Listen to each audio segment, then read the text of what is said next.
I'm Jennifer Fan. I'm an assistant professor of law, and I direct the Entrepreneurial Law Clinic at the University of Washington School of Law.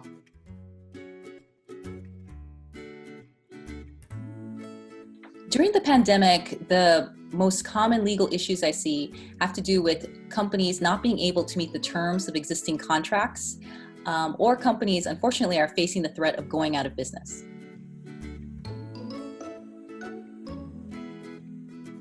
Well, I think the first one has to do with the answer that I gave before, which is if you're having issues with your contracts, try to negotiate contracts before the issues that you see become problems that will be insurmountable.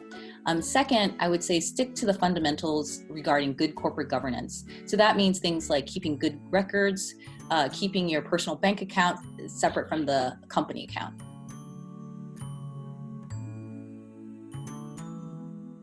Usually it's the monetary terms or when something is due. Like, so if they are an independent contractor, they might not be able to deliver what was promised during the specified time period.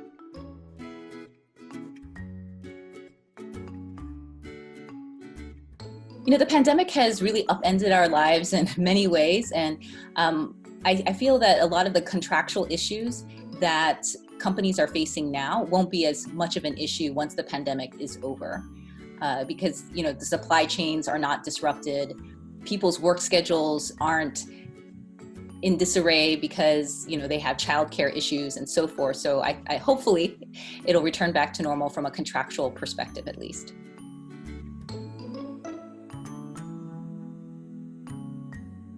So a common misperception that people have during this time is that it's not a good time to start a business. So you see a lot of people who are going to start a business, not knowing a pandemic was going to happen, that are pulling back. But there may be opportunities even in this time period. Companies like Uber, Venmo, Airbnb, they all started during the Great Recession. So I think that there's really the possibility of businesses who are starting now to be successful later.